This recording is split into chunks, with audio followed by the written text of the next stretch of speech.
لەم راپۆرتەدا گەشت و گوزاری هەڵەبجە داوا لە خاوەن پرۆژە گەشت و گوزاریەکان وهروها بازرگانەکان دەکات لە کاتی دروستکردنی پرۆژەیەک تەلارسازی هەورامان لە بەرچاو بگرن و یاخود لە کاتی نۆژەنکردنەوەی هەوڵ بدەن کە لە پور یاخود تەلارسازی هەورامان لە بەرچاو بگرن تاکو تێک نەچێت. بینەری ئەم راپۆرتە دەبین. بەردەکان لە نێو هەناوی کێوەکانی هەورامانەوە دەرهێنراون. وەستا حەیدەری ژیواریش بە ئەزموونی 20 ساڵ کارکردنی لە تاشینی بەردا یەک بە یەک بەردەکان ئەندازە دەگرێت و دایان تاشێت. ئامادەی دەکات تاوەستای شارەزا چین لەسەر چین دیوار و باڵەخانە و خانووی پێبنیاد بنێت. هونەرە هەموو کەسێ ناتوانین لە منتیقەی هەورامان بێژم 20 نەفرێ هەیە بتوانێ ئەو کارەکە 20 نەفر بەنا شێمانەش بێ کارکە تاوە کارە ساڵێ 2 ساڵ تا بەڵێ ئەو کارە بێ کارکە مەسەڵەن کەس هەیە ئیلاقەی هەر پۆ کارە نییە ئێمە ئیلاقەما هەیە و ئەوەتە خاسەکەی نفێر بوون. حاجی حسێن 25 ساڵە بەم شاڵ و چەخشەی دەستیەوە سەرقاڵی دروستکردنی خانووە بەبەرد. ئەو خەڵکی ڕۆژەڵاتی کوردستانە چەند ساڵێکە لە باشوور کار دەکات. دەڵێ کارکردن بەبەرد هاوشێوەی خشت و بلۆک ئاسان نییە. پێویستە ئەزموونی کارکردنت هەبێ لەم بوارەدا کە بۆ خۆی هونەرە. 25 ساڵە کاری بەرد دەکەم. کاری بەرد سەختێ. من لە 25 ساڵ لەمەوبەر کاری خشتم کردو بلوک. ئەوە ڕاحەتر بوو لە کاری بەرد.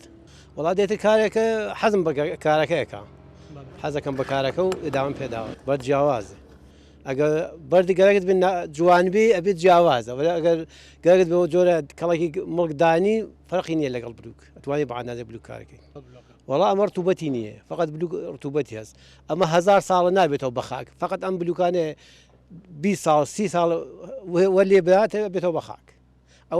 ئەمە حەسا ڕێگا 200 ساڵ نییە 500 ساڵ دانیاوێ 1000 ساڵی حیچی نەبووە.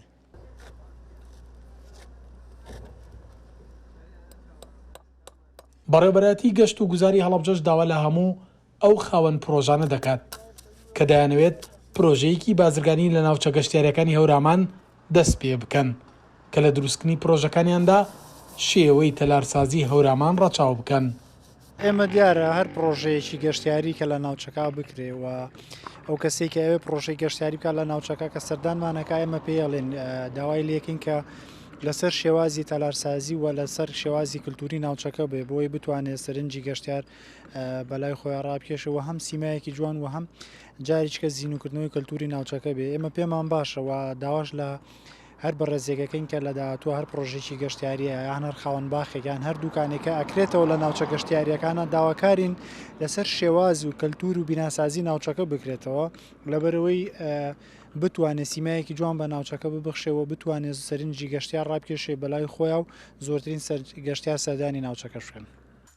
زیندووکردنەوەی تەلارسازی هەورامان ئێستا بە شێوەیەکی بەرچاو لە هەوراماندا گرنگی پێدەدرێت و هەستی پێدەکرێت.